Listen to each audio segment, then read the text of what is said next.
For my leadership interview project, I chose to interview Dr. Carrie Redican. So Dr. Redican is a professor here at Virginia Tech, and he's been teaching for over 30 years. I've actually taken 3 of his public health classes while I've been here at Virginia Tech. I'm currently enrolled in his Concepts of One Health class. Throughout these 30 years that Dr. Redican has been here, he's taken on many roles such as coordinating the public health graduate and undergraduate programs. He was the department chair for the graduate program and the acting chair for Population Health Sciences Department. Dr. Redican also pursued leadership roles internally for the university.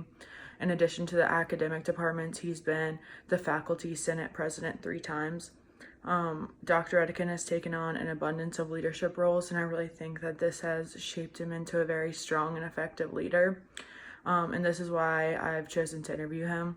I've already come to learn a lot about the way that he leads just from being around him and seeing his teaching styles.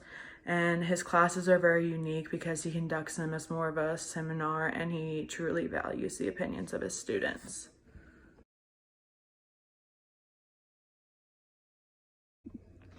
So during the interview, Dr. Redican was very calm and confident with all of his answers.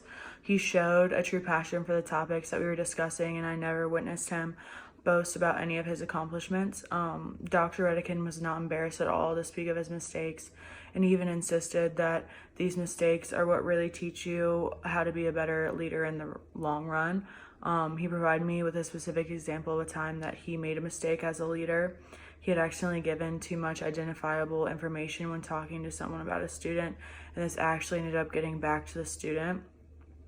His advice about this is that when you're in a leadership role, you have to be very careful not only about what you say, but how you say it to people. And he learned from his mistake and made it clear that no leader is perfect. I could tell that he was very excited to talk about leadership topics in general, and he was actually already very knowledgeable when it came to the subject.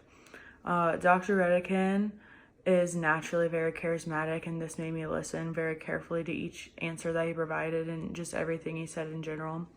More than anything, he was believable, honest, and transparent, and this was very easy for me to pick up on throughout the interview.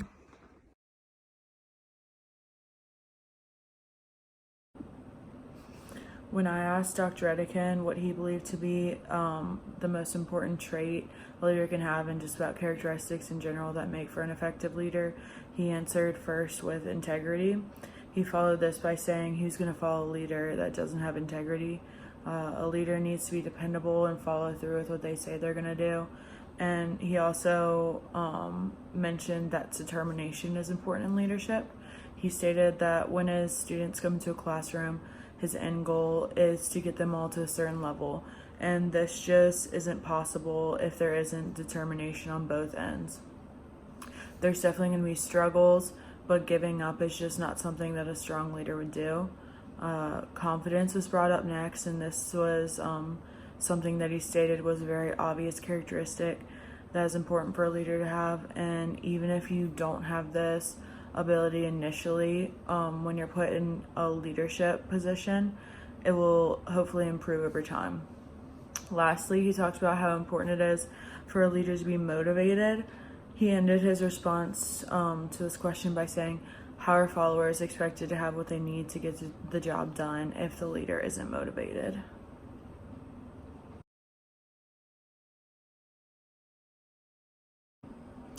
My perception of the leader after the interview was that he's much more knowledgeable in the field of leadership than I had even initially thought.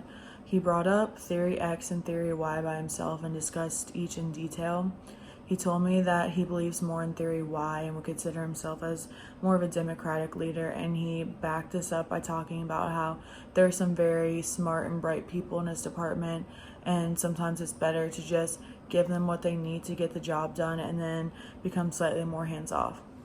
Dr. Redican was very aware of his personal leadership style, and I really enjoyed hearing about how he chooses to lead in his everyday life. After hearing about all of the roles that he's taken throughout the years, it became really clear to me why he comes off as such an influential and effective leader. And this is because he's had some really great mentors throughout his life. He's also had an abundance of experience, which has shaped him into who he is today. Although he has had some really great mentors throughout his upbringing, he also discussed with me that he's had a few really awful mentors, and this has allowed him to see how not to behave as someone in a leadership position. He mentioned that these experiences were equally important in teaching him life lessons. And before this interview, I already had a great amount of respect for Dr. Redican, and I definitely looked up to him as a leader. After I interviewed him, I was just really impressed with the amount of knowledge and wisdom that he had, and this made me realize that he's definitely a person that I could come to for leadership advice in the future. He's obviously been a very successful and effective leader thus far.